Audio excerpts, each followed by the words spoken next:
예, 지난 4월 13일, 지난 토요일이죠. 토요일에 우리 한국불교연구원 토요법회에서 제가 부처님의 시대라는 주제로 강의를 했습니다. 제가 한 달에 한 번씩 법문이란 이름으로 말씀을 드리게 돼 있는데, 저는 이 부처님의 시대라는 주제로 그냥 여러 번에 이어서 강의를 할까 이제 생각을 하고 있습니다. 어, 그날 강의 때는 뭐 법문이라고 합니다만은 법문 때는 그 우리 회원님들하고 사적인 대화도 하고 또 잡담도 하고 그래서 그 녹화를 그냥 유튜브에 올리기에는 적절하지 않을 것 같아서 그 강의 때 준비되었던 내용을 가지고 이렇게 다시 녹화를 하게 됐습니다. 제가 부처님의 시대라는 이름으로 제목을 붙인 것은 주로 석가모니 부처님에 대한 이야기를 하려고 하고요. 특히 첫 번째는 이제 부처님 오신 날도 얼마 남지 않았기 때문에 부처님이 태어나신 곳인 룸비니와 또 그 일대 지역에 대한 말씀을 드리고자 합니다. 어, 우리 뭐 불교가 뭐 이름 그대로 부다사사나 그러면 부처님의 가르침이고 어, 모든 것의 중심에 부처님이 있다는 것은 뭐 잘 알려진 이야기죠. 그 모든 경전들에서 그 부처님이 여시아문이란 말로 이제 시작을 하죠. 그래서 이와 같이 부처님이 이와 같이 들었는데 부처님이 언제 어느 곳에 계셨다는 말 것으로 시작을 하죠. 그래서 부처님이 설법을 하시기도 하고 또 부처님이 그 이렇게 아주 사람들을 놀라게 하는 신변을 보이시기도 하고 화엄경에서 보는 것처럼 보살들이 나서서 가르침을 주기도 하고 그러죠. 그 부처님은 대부분 다 석가모니 부처님인데요. 불교는 부처님이 주신 가르침에 관한 것이고 부처님이라는 깨달은 자를 나타내는 그 상징을 통해서 그 가르침을 전해주는 그런 종교라고도 할 수가 있습니다. 그래서 부처님이 모든 것의 중심에 있는데 불교의 특이한 점은 그런 부처님이 한 분이 아니라는 거죠. 그러니까 지금 우리 시기에 가르침을 준 석가모니 부처라고 하는 분이 계시지만 그 전에도 그와 같은 그 진리를 터득해서 깨달음을 얻어서 가르침을 폈던 분들이 수없이 많이 있었고 또 미래에도 수없이 많이 있을 것이다 라고 해서 천불 혹은 삼천불이라는 이야기를 하기도 하고 짧게 잡아서는 과거에 있던 분은 뭐 과거 부처님이라고 얘기하기도 하죠.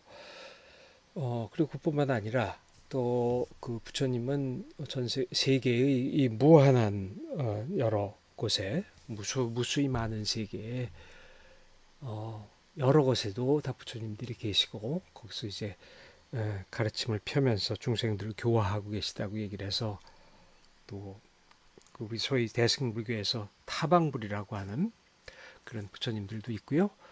또 그리고 뭐 모든 중생들이 부처님이 될 가능성을 가지고 있다고 하니까 그것을 뭐 불성이나 열애장이란 말로 얘기하지만은 그래서 그것에 따라서 또 그 앞으로 부처님이 될 거란 예언을 받는 많은 부처님도 있고 뭐 이제 그렇죠.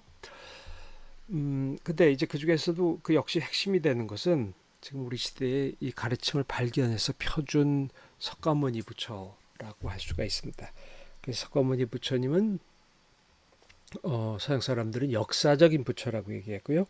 그것은 이제 뭐 역사적으로 실제로 우리가 존재를 확인할 수 있는 부처란 뜻도 되고요. 또 신화 속의 부처라기보다 물론 이제 석가모니 부처님이 이야기에도 신화가 많이 신화로 많이 이렇게 포장되고 또 이야기가 꾸며지고 했지만 역사적인 존재라는 의미에서 역사적인 부처님이라고 얘기하곤 합니다. 히스토리컬 부다라고 쓴 게 그것이고요. 그래서 이 석가모니 부처님을 둘러싸고도 역사적인 사실도 아마 있을 테고요. 그러니까 석가모니 부처님이 실제 실존했던 인물인 거는 뭐 틀림없는 것 같으니까요. 또 그 부처님에 대해서 부처님을 어떻게 그리고 그 가르침을 위해서 그냥 말로 하는 가르침도 있지만 어떤 정서적인 상징으로서 그리는 그런 신화도 등장을 하고 뭐 우리가 부처님이란 말을 많이 씁니다만은 때로는 뭐 마음이 부처라고 하기도 하고 부처님이 모든 것에 다 있다라고 얘기하기도 하는 것처럼 아주 가장 중요한 상징이 되기도 하고 그런 존재이죠. 그래서 그런 부처님에 대해서 사람들이 상상을 하고 그 존재를 그려내고 그러면서 그 역사적인 존재가 신화가 되고 상징으로서 아주 무한한 풍부한 내용을 지닌 상징으로서 이제 변화하기도 했습니다.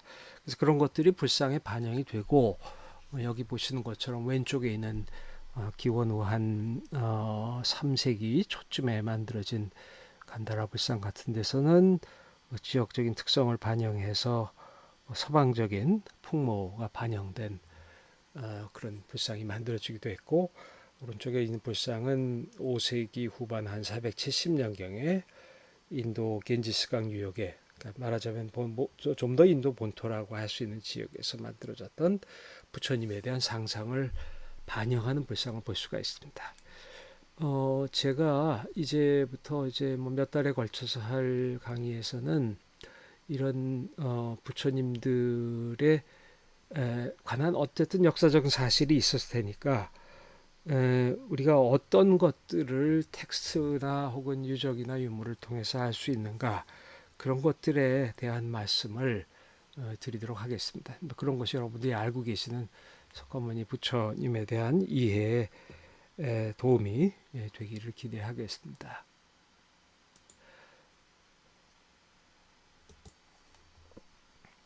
먼저 부처님이 언제 사셨는가 하는 그 점에 전부터 먼저 이야기를 하죠. 자, 시점이라고 썼습니다만은 불교에서 불교 역사에 불교도들이 가진 역사의 기원은 물론 부처님이 이 세상에 나오신 때부터이기도 하지만 불교도들은 불교사의 연대를 부처님이 열반에 드신 때부터 헤아렸죠. 그래서 그것을 불멸연대라고 돌아가신 연대라고 해서 불멸연대라고 이제 한자로 보통 얘기를 하는데요. 여기에 관해서는 굉장히 많은 견해들이 있습니다. 구체적인 숫자로 따지면은 100여 가지 이상의 이견이 있다고 어느 일본 학자가 이야기하기도 했는데요. 그것을 이제 크게 한 3가지 정도로 그러니까 현실적인 가능성 있는 연대를 3가지 정도로 꼽을 수가 있습니다. 예, 3가지 연대는 여기 보시는 것처럼 첫 번째 기원전 한 544년, 543년경을 로 생각하는 연대가 있고요. 두 번째는 기원전 488년이나 487년경이다라고 생각하는 것이 있고 세 번째는 그거보다 한 100년쯤 늦게 기원전 4세기 초쯤으로 이제 생각하는 그런 연대가 가장 널리 알려져 있는 것입니다. 그래서 이게 이제 의견이 엇갈리게 되는 것은 팔리어 텍스트와 이 산스크리트 한문 텍스트에 나오는 그 이제 기록들이 좀 달라서 그런데요.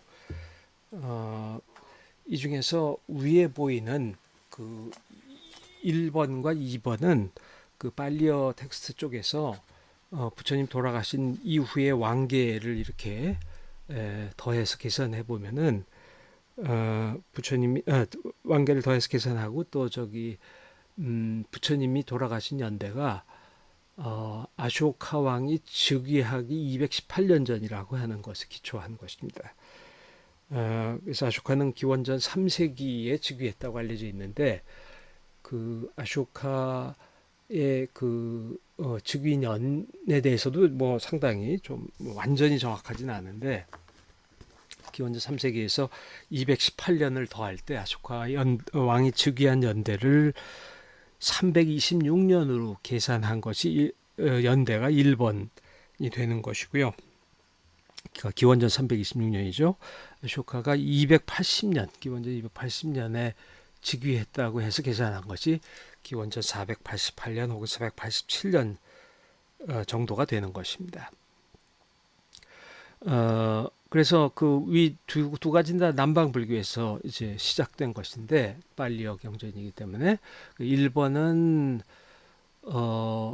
1956년에 석가모니 부처님 이제 탄생하신 지 2500년이다라고 해서 스리랑카에서 이제 그 중요한 이벤트가 열렸는데 그때 채택한 연대로 그래서 그 뒤에 이제 불교권의 불교도들이 대체로 다 따르고 있는 연대입니다. 그래서 우리나라에서도 불기라고 해야 할 때는 이 1번의 연대를 쓰고 있죠. 그래서 서기에다가 544년을 더하면 불기 몇 년 하고 이제 나오게 되고요.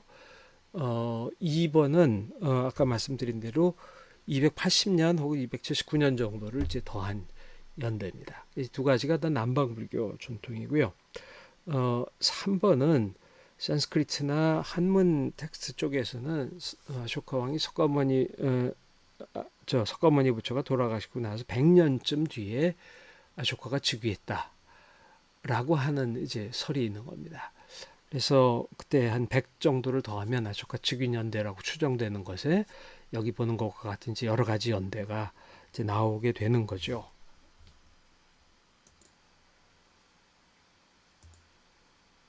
그래서 이제 3번에 대해서는 그 오늘날 그 많은 학자들이 다수의 학자들이 이 3번설을 지지하는 사람들이 더 많이 있습니다. 이쪽이 더 신뢰할 만하다고 생각을 하는 건데요.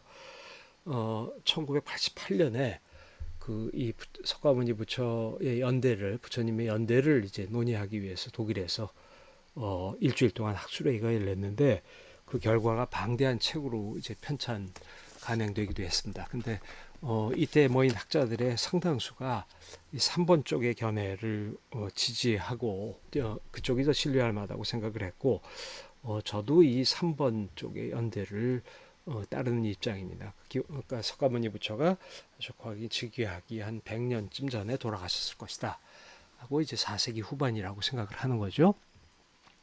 그냥 옆에는 제가 그 여러분들과 이제 여러분들이 이제 세계사의 역사 속에서 좀 더 가늠을 하실 수 있도록 다른 이제 세계 사상사 속에서의 연대를 가지고 왔습니다. 그래서 적어 놓았는데요.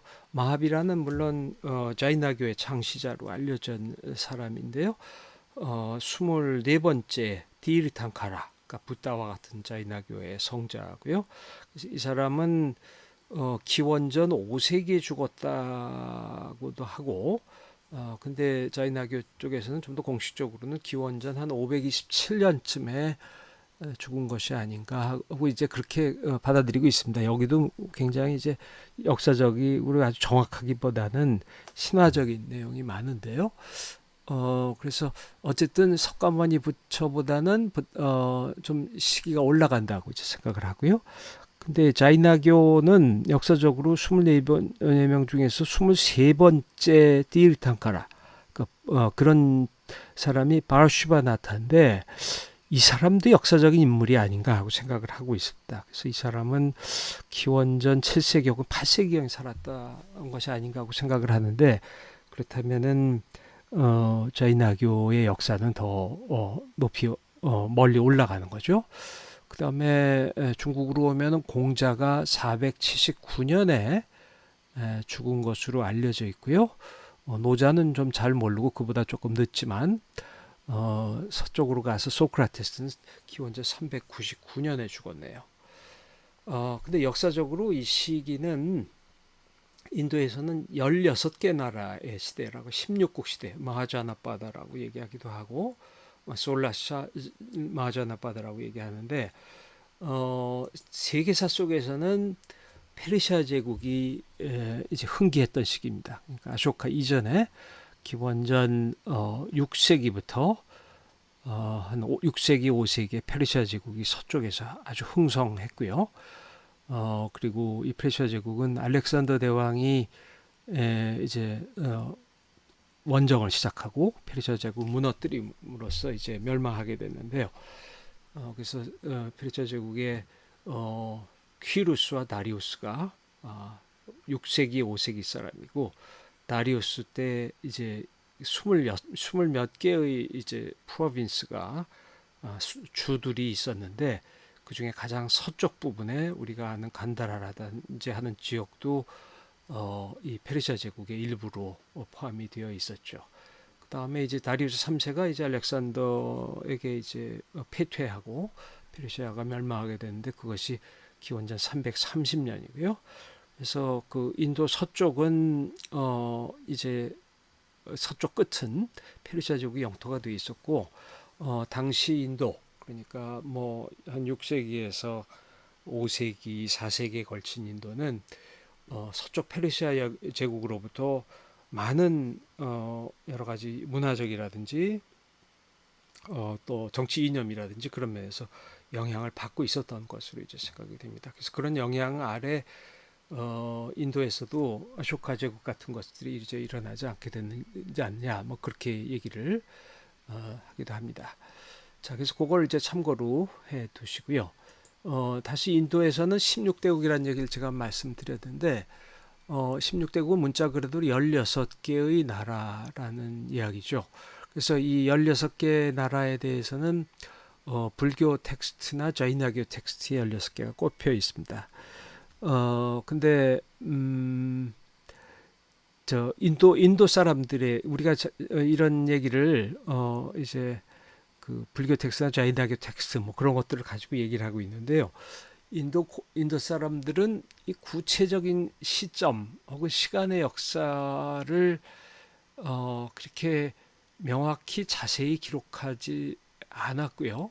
기록하긴 했는데 뭐 가령 어느 왕이 몇 년을 살았고 그 다음에 어느 왕이 몇 년 살았고 이런 것들을 기록을 하고 있는데 그런 것들이 이제 한 기원 후 한 4, 5세기경에 편찬되는 뿌라나에서 이제 그런 이야기들이 나오는데요. 근데 그 이야기들이 신화적인 시간하고 이렇게 연결이 돼 있어서 그래서 어디까지가 그러니까 그것들을 다 그대로만 받아들일 수가 없단 말이에요. 거기도 역사적 사실이 반영돼 있다고 생각을 하긴 하는데요. 그래서 인도 세속적인 역사는 기원전 3102년으로 그러니까 계산을 해보면 기원전 3202년이되는 마하바라타의 대전쟁이 이제 시작되는 그 연대를 이제 보통 얘기를 많이 하는데 그 이후 이제 여러 왕들의 역사가 이렇게 나오는데 그것들을 이제 있는 그대로 신뢰할 수가 없기 때문에 인도 역사에서는 석가모니 부처님의 연대가 굉장히 중요하고요. 그래서 그것이 기원 후 한 5세기, 4세기 그 정도로 이제 정한다면 그것이 하나의 기준점이 되는 겁니다.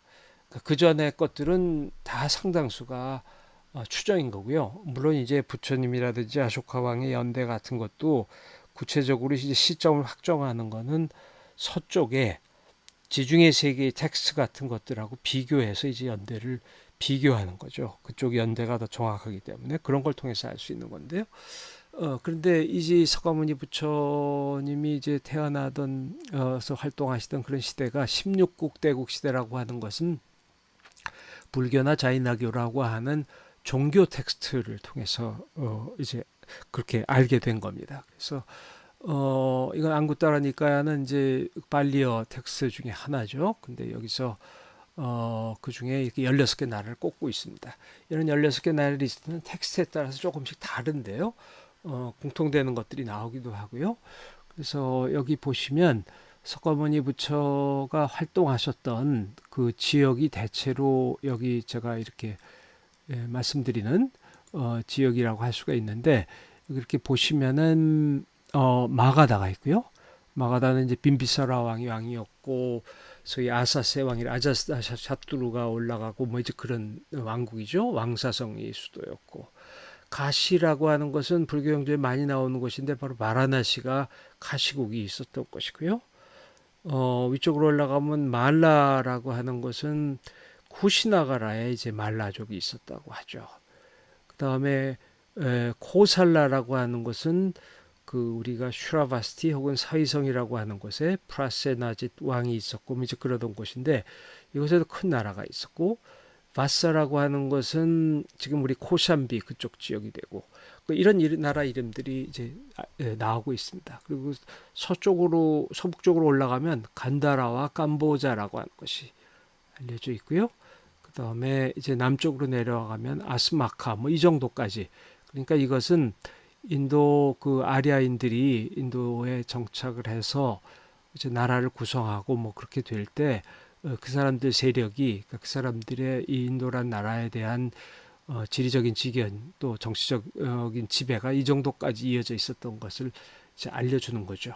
그래서 우리가 얘기하게 될 부처님의 활동했던 지역은 대체로 마가다, 가시, 말라 여기 쪽이 또 동쪽에 브루지, 그 다음에 마사 뭐 대체로 이런 지역이라고 할 수가 있습니다. 그래서 그 지역들을 좀 더 이제 자세히 보시면 이건 제가 구글 얼스에서 이제 따온 그런 사진인데요. 공중에서 본 모습이죠. 그래서 여기 위쪽에 보시면 히말라야 산맥이고 그다음 눈 덮인 지역도 보이시죠? 그리고 그 위쪽이 티베트 고원이 되는 거고요. 그다음에 여기 아래쪽으로 이제 인도 문화에서 인도 고전 문명의 중심이 되는 겐지스강과 그 지류들이 흐르고 있습니다. 그걸 잠시 강으로 보여드리면 겐지스강이 동쪽에 시작해서 이렇게 흘러가는데 그 이제 겐지스강과 브라마푸트라라고 하는 큰 두 개의 강으로 나뉘게 되고요. 겐지스강 가다가 파트나라든지 그런 곳에서 이제 북쪽으로 올라가는 강이 있고 그다음에 그 전에 코시라고 하는 강이 이제 또 네팔로 올라가고요. 파트나에서 강이 갈리고 또 바라나시 쪽에 근처에 가서 또 갈리고 그다음에 이제 주된 이제 분기가 이루어지는 것이 예전에 알라하바드라고 불렀던 지역인데 여기서 바로 인도 문화사에서 굉장히 중요하게 등장하는 강가와 야무나라고 하는 두 개의 강으로 나뉘게 되죠. 그래서 강가가 북쪽으로 흘러가고요. 겐지스라고 우리가 부르는 것이고 그 다음에 그 남쪽으로 야무나강이 흘러가는데 여기에 바로 따지마할이 있는 아그라가 위치해 있고 더 북쪽으로 올라가면은 뉴델리가 바로 야무나 강변에 자리 잡고 있습니다.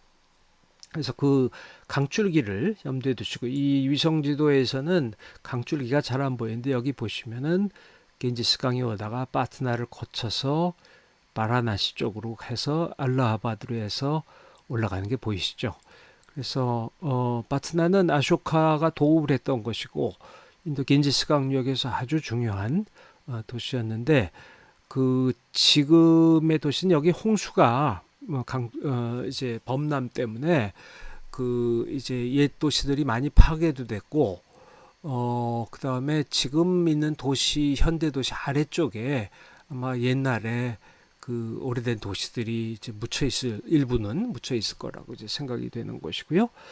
그래서 파트나가 있고 그 큰 도시로 올라가다 보면 알라하바드. 이제 인도는 요즘 그러니까 이슬람 시대 영향으로 만들어졌던 이름들을 그 이제 이슬람 시대 혹은 영국 지배 시대에 만들어졌던 이름들을 인도식 이름으로 바꾸고 있어서 알라하바드라는 문자 그대로 알라의 도시라는 소재 아닙니까? 그래서 이것을 프라야 그라즈라고 바꿨고요. 그 다음에 제가 파란 것들은 이제 좀 큰 도시들인데 라크나우는 이 일대가 다 우타르프라데슈라고 하는 주인데 파트나는 비하르주입니다. 근데 이쪽은 우타르프라데슈라고 하는 주인데 여기 주도가 라크나우이고 이것은 좀 더 그 아주 오래된 역사가 있는 도시는 아닙니다. 지금 한 300만 되고 하는데 이 주도로서 영국 식민지 지배 시대에 더 중요하게 됐고요. 고락부르라고 하는 것도 그런 중요한 행정 중심지인데 이것도 뭐 그렇게 아주 역사가 오래가는 것은 아닙니다. 그래서 파트나나 뭐 이제 그런 것들하고는 좀 비교할 수가 없고요. 그 다음에 네팔 안에는 카투만두가 있죠. 이것은 히말라야 산중 안에 있는 것이고 그 다음에 이제 여기서 이제 불교 성지들을 볼 수가 있습니다. 그래서 석가모니 부처는 그 네팔 히말라야 산맥 산 아래쪽에 예, 그러니까 이것도 평지죠. 있는 룸비니라고 하는 곳에 태어나셔서 쭉 아래로 남쪽으로 내려오셔서 여기 아래 가장 아래쪽에 보드가야라고 하는 곳까지 내려오셨다는 거죠.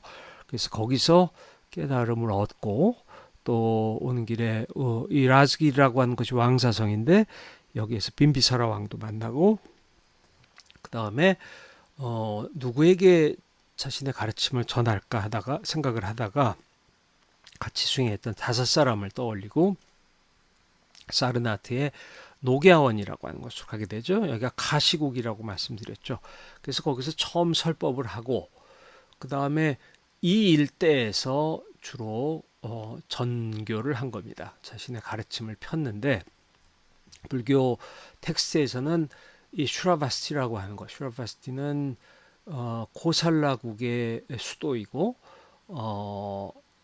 불교 경전에서는 사위국이라고 사위성이라고 이제 불리는 곳인데 그곳과 여기 라자그라 이게 왕사성이라고 하는 것이죠. 마가다국의 수도였던 이 두 곳에서 가장 안거를 많이 하셨다 그래요. 안거는 여름철에 비가 오는 기간에 밖에 다니면서 유행을 할 수 없으니까 한 곳에 머물러서 이제 그 수행을 하는 그런 기간을 말하죠. 그래서 거기에 따라서 우리가 뭐 동안거, 하안거, 그러니까 이제 동아시아 쪽에 오면서 겨울에도 머무르는 동안거도 생겼는데 그 전통이 생긴 것인데 이 지역에서 가장 많이 머무셨다고 하고 그래서 불교 경전에서도 불교 경전이 모두 역사적 사실을 그린 것은 아니고 많은 사람들이 이제 창작을 한 거죠. 창작을 할 때 부처님이 어디 계셨냐, 어디서 그 설법을 하셨냐, 혹은 어떤 신변을 보이셨나를 얘기할 때 이 사위성과 왕사성을 이제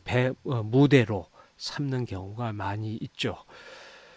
그리고 이제 부처님은 이렇게 여러 전교를 하시고 마이샬리라는 곳에서 출발하셔서 쿠시나가라까지 여행을 하십니다. 그게 마지막 여행이 됐는데 그래서 80세에 쿠시나가라에서 이제 돌아가시게 되고요. 그래서 이제 제가 앞에서 말씀 안 드렸습니다. 석가모니 부처가 언제 태어나고 언제 돌아가셨냐에 대해서는 이설이 많이 있지만 대체로 80년을 사셨다고 하는 데 대해서는 뭐 대체로 일치하고 있습니다. 기록들이. 그래서 여기 여태까지 보신 게 7개 장소죠. 근데 인도 사람들은 불교 성지를 8개로 꼽는 전통이 있었어요. 그래서 여기 오른쪽에 왼쪽이죠. 왼쪽에 보면 상키사, 상카시아라고 하는 곳인데 이것도 8대 성지로 들어가 있는데 불교 경전에서는 그러니까 또 인도 8대 성지를 꼽는 데 있어서는 석가모니 부처님이 돌아가신 어머니가 이제 윤회를 하는 과정에서 도리천에 태어나셨는데 그 도리천에 가서 6달 동안 어머니에게 설법을 했다고 하거든요. 그러고서 세상에 내려오셨는데 그때 이 상카시아라고 하는 곳으로 내려왔다. 그래서 그곳에서 이제 부처님이 신변이란 말은 뭐 우리 좀 더 친근한 말로 표현하면 이적 혹은 기적을 보였다는 것인데 그래서 여기도 이제 하나의 성지를 꼽고 있어요. 그렇게 해서 모두 8개가 되고요. 그래서 8대 성지인데 처음에는 4대 성지로 출발을 했던 것 같아요. 그래서 룸빈이 그러니까 좀 오래된 경전 중에는 그 4대 성지를 순례할 것을 불자들에게 권하고 있는 그런 이야기가 나오는데 거기서 꼽는 4대 성지가 룸비니, 태어나신 룸비니와 그 다음에 그 깨달음을 얻으신 보드가야, 그 다음에 첫 설법을 한 서르나트, 돌아가신 쿠시나가라, 그렇게 4개를 꼽고요. 나머지 4개는 이 당시 불자들에게 있어서 불교가 유력했던 도시들을 이제 꼽아서 각각 이제 부처님의 삶과 관련된 중요한 사건들을 연결했던 것 같습니다. 그렇게 해서 8개 사건이 이제 모이게 된 겁니다. 여기에 팔대 성지로 들어가진 않았지만 그 밖에 중요한 불교 성지를 할 만한 것이 코샴비가 있고요. 코샴비도 중요했던 곳이고 이 아요디아는 불교 성지라고 하긴 좀 그런데 제가 그냥 그 중요한 역사 도시여서 적어놨습니다. 이것은 코살라국에서도 중요한 도시였고 인도 힌두교도들에게 있어서는 그 비슈누의 화신이라고 하는 라마라고 하는 영웅이 태어난 것으로도 알려져 있고요. 또 우리나라 그 이제 삼국 유사에 전해지는 가락국의 허황우가 아유타국에서 왔다고 하는데 그 아유타라고 하는 말이 아요디아에 일치하는 것으로 알려져 있습니다. 물론 이 전승은 그 전승은 실제로 그렇게 오래된 것이 아니고 그러니까 김혜호 씨가 정말 이곳에서 왔다고 그렇게 확신할 만한 증거는 별로 없고 뒤에 생긴 전승이라는 견해가 더 유력하고 저도 그렇게 생각을 합니다만은 근데 신화라는 것은 현대에서 계속 이제 힘을 발휘하는 거기 때문에 여기에서 우리 뭐 김혜호 씨들이 이제 자신들의 시조가 이제 유래한 곳이라고 이곳에 가서 뭐 기념물을 만들기도 하고 그랬죠. 위쪽에 보이는 것은 제가 오늘 말씀드릴 주제에 연결되는 부분인데 석가모니 부처가 룸빈에서 태어나셨는데 석가모니 얘가 살던 태어났던 태어난 뒤에 살던 곳이 이제 카필라라고 하는 나라였는데 카필라의 궁성이 그러니까 카필라성이 어느 곳이냐 하는 것이 이제 의견이 엇갈리고 있어요. 그래서 그 하나가 딜로라 꽃이라고 하는 네팔 영역에 있는 곳이 있고 또 하나는 비프라와라고 하는 곳이 있습니다. 여기 노랗게 보이는 것은 네팔과 인도 사이의 국경이고요. 그 이야기는 다시 뒤에 말씀을 드리도록 하겠습니다. 자, 그 다음에 이 석가모니 부처님의 종족과 가계에 대해서 말씀을 좀 드리겠는데요. 석가모니 부처님은 이제 우리 석가모니라고 하는 것은 샤크야무니라고 하는 말을 이제 음으로 옮긴 거죠. 그래서 중국 단어로 석가모니라고 옮긴 건데요. 이 말은 샤크야족의 성자라고 하는 뜻이죠. 그래서 이 사람이 샤크야족 출신이고 그곳은 카필라바스투라고 이 사람들은 카필라바스투라고 하는 성을 가진 나라에 살고 있었다고 하고요. 샤크야는 뭐 샤크야 여러 식으로 이제 번역이 되는데요. 그 석가모니 부처님의 이름은 고타마라고 불리기도 하고 이제 빨리어 경전 쪽에서 고타마라고 이제 불리고 있죠. 고타마라고 하는 것은 최상의 소라는 뜻인데 뭐 그렇게 불리기도 합니다. 그래서 그 두 가지 이름으로 다 불리고 있고요. 자, 지금 여기서 우리가 관심을 가지는 것은 이 샤크야족이라고 하는 건데요. 이 샤크야족은 그 카필라바스투 제가 앞에서 지도에서 말씀드렸던 그 네팔 쪽에 이제 살고 있었던 사람입니다. 그래서 나라는 코살라국에 복속돼 있었던 나라였고요. 그리고 이 나라는 보통 공화제를 취하고 있었다 그랬는데 그것은 왕이 이렇게 세습을 하는 것이 아니고 이렇게 뽑히는 그러니까 이제 지배층들 사이에서 지배층의 이제 중심되는 족속에서 선택해서 이제 사람을 정하는 이제 그런 식으로 왕을 정하고 있었던 것 같아요. 그렇게 알려져 있고요. 그래서 이 사람들이 이제 그 네팔 이제 남쪽 인도 그 인접한 인도 북쪽 그쪽에 이렇게 있었다고 이제 생각이 되는데요. 이 사람들은 그 익슈바쿠라고 하는 그런 계통으로 알려져 있어요. 익슈바쿠라고 하는 것은 여러분들 남인도 이번에 인도 미술 전시회를 가시면 거기에 이제 상당히 많은 유물이 나가르주나콘다 쪽에서 온 곳인데 나가르주나콘다는 그 당시 익슈바쿠라고 하는 이름의 왕조가 있습니다. 근데 그것은 특정한 왕조고 익슈바쿠는 인도 신화 속에 등장하는 그런 중요한 왕이었습니다. 처음에는 그래서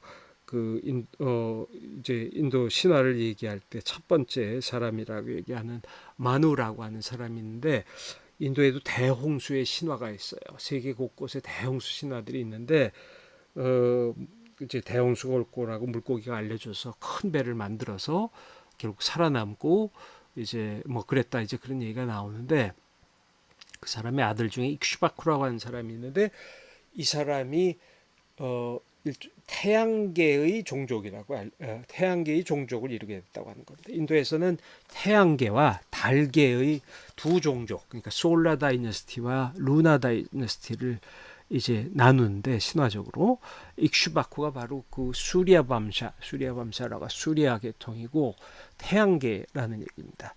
그래서 그 오카카라고 이제 쓰고 이것이 이제 익슈박하고 이제 같은 말인데 오카카가 더 오래된 텍스트에 나오는 말이고요. 근데 여기 여기 익슈바쿠라고 돼 있는데 익슈라고 하는 말이 이제 사탕수수라고 하는 뜻도 있다고 그래요. 그래서 이것을 중국 사람들이 이제 한문 경전에서 번역할 때 감자왕이라고 있어요. 여기 감자란 말이 사탕수수라고 하는 얘기인데요. 그래서 감자왕이라고 흔히 번역을 했습니다. 그래서 그러니까 이제 불교 텍스트에 그 석가모니 부처의 이 샤가족의 시조를 얘기할 때 이 감자왕이라는 말이 자주 등장하고 있는 거예요. 그래서 석가모니 부처가 이 태양계통의 부족에 속한다는 것을 이제 알려주는 거죠. 그래서 그래서 인도에는 솔라 다이너스티, 루나 다이너스티가 있다고 했는데 그래서 이제 이런 부처님에 대한 신화를 연구하는 학자들 중에는 가령 19세기 말 20세기 초에 뭐 프랑스 학자들 중에는 석가모니 부처가 역사적인 인물이라기보다 일종의 태양 숭배의 유풍을 이제 전하는 그런 하나의 상징이었던 것으로 그렇게 그런 신화로서 이제 설명을 하기도 했습니다. 물론 이제 그런 것도 반영이 됐겠죠. 석가모니 부처님을 그 태양에 비유하고 그러는 것은 뭐 뒤에도 자주 보이죠. 그래서 우리가 마하바이로차나라고 하는 밀교에서 이제 생각하게 된 그런 우주적인 부처님을 한문 경전에서는 대일 커다란 태양이라고 번역하기도 했죠. 그건 이제 신화화가 더 많이 진척된 그런 것이고요.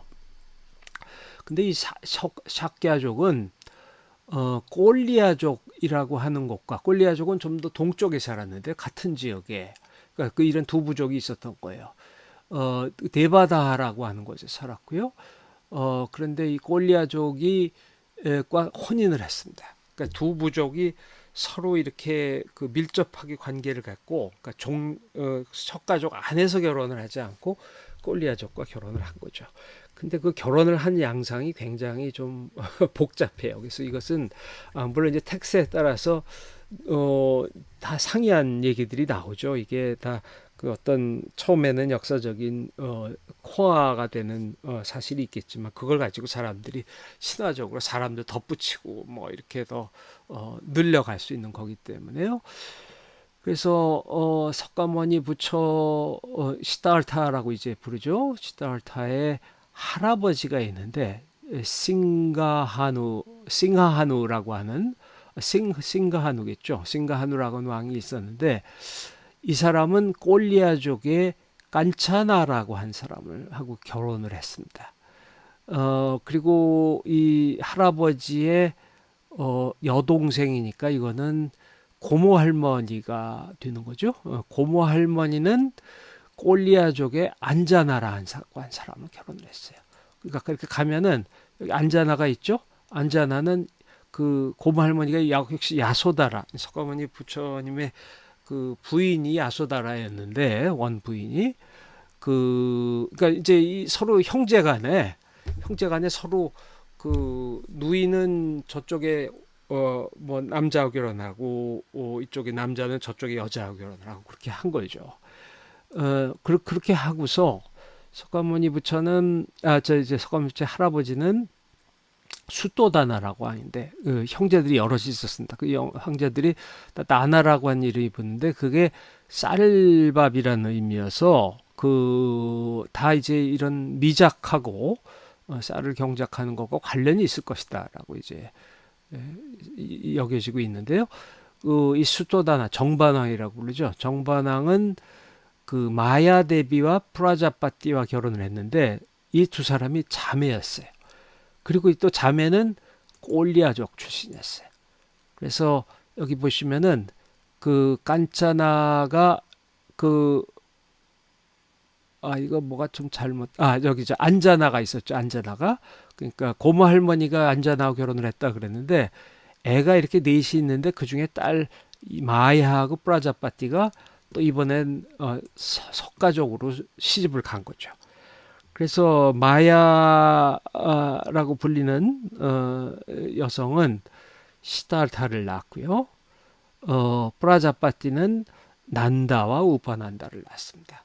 난다는 불교 경주에도 나오는 그 이제 왕자고 나중에 부처님의 이제 제자가 되죠. 그래서 그 사람은 뭐 이제 불교 경주에 가장 많이 등장하는 얘기는 그 결혼하는 날 굉장히 이쁜 여자와 결혼하게 돼 있었는데 그 결혼식 날 부처님에게 끌려서 결국은 그 절에 들어가서 승려가 됐다. 그런 불쌍한 사람으로 이제 그려져 있는데요. 그리고 이제 그 다음에 이제 그 또 다른 형제, 아버지가 삼촌이 되는 거죠. 삼촌의 아들 중에 아난다가 있고, 그 다음에 그 암리또다나가 있는데, 거기서는 아누르따가 있습니다. 아나율이라고 그러고, 이거 다 부처님 10대 제자에 난다는 아니지만, 아난다, 아누르따는 다 10대 제자에 들어가는 사람이죠. 그래서 다 사촌들입니다. 그래서, 그런데 여기 시달타는 누구하고 결혼을 했느냐? 석가모니 부처님은 야소다라하고 결혼을 한 거죠. 그러니까 이름 같은데 또 다른 야소다라. 근데 이 야소다라도 꼴리아족이었어요. 그래서 야소다라가 누구냐 하면은 야소다라는 아까 안자나라고 해서 고모 할머니하고 결혼했고 했던 사람이 있죠. 그러니까 고모 할아버지가 되겠네요. 고모 할아버지의 그 아들이 있었는데 그 아들이 또 석가족하고 결혼을 한 겁니다. 그러니까 석가족의 시달타의 고모하고 결혼을 했어요. 굉장히 복잡하죠. 제가 촌수 헤아리기도 복잡한데 그래서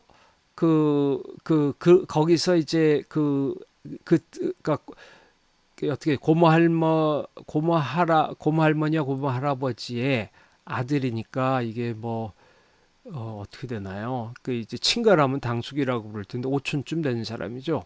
근데 이제 이게 외가 쪽인 것이고, 그러니까 그 외가 쪽이죠. 그래서 그 거기서 애를 둘을 낳는데 한 사람이 그 딸이 야소다라가 있습니다. 그 여기 야소다라고 같은 이름을 썼어요. 그 사람하고 결혼을 한 거예요. 그러니까 이게 촌수를 계산을 하면 나오겠는데 뭐 너무 복잡하고 그러니까 이렇게도 얽히고 저렇게도 얽힌 관계이기 때문에 하나로 이제 특정하기가 힘들 정도로 그런 이렇게 얽혀 있는데요. 그리고 그 사람의 오빤지 남동생이 데바다tta였어요. 데바다tta는 잘 아시는 바와 같이 부처님의 보통 사춘이라 그러지만 이건 사춘이 아니죠. 이거 더 멀죠. 육춘간이 되네요.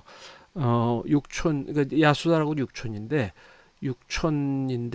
석가모니 부처님의 제자가 됐다가 부처님이 너무 이제 계율 같은 것을 혹은 숙녀들의 수행 생활을 너무 느슨하게 한다 그래가지고 불평을 하고 부처님에게 이제 그걸 바꾸라고 했다가 부처님한테 혼나고 나가서 따로 자기 파를 만들고 그 파에서는 석가모니 부처님은 월십하지 않고 다른 과거불들만을 이제 숭배했다고 그랬죠. 이제 그런 파를 이루게 되는 그런 사람이고 뭐 불교 경전에서는 이제 신화적으로 부처님을 여러 번 해치려고 뭐 살해하려고도 하고 그랬던 얘기가 나오는 그런 사람이죠. 그러니까 그런 식으로 왕계 얽혀 있는 겁니다. 그래서 자기 육춘하고 결혼을 해서 시다알타가 라훌라를 아들을 낳게 되는 거죠. 자, 그래서 이런 식으로 돼 있는 왕계에서 이제 그 석가모니 부처님이 석가족에서 태어나서 꼴리아족을 외가로 하고 그렇게 태어난 겁니다.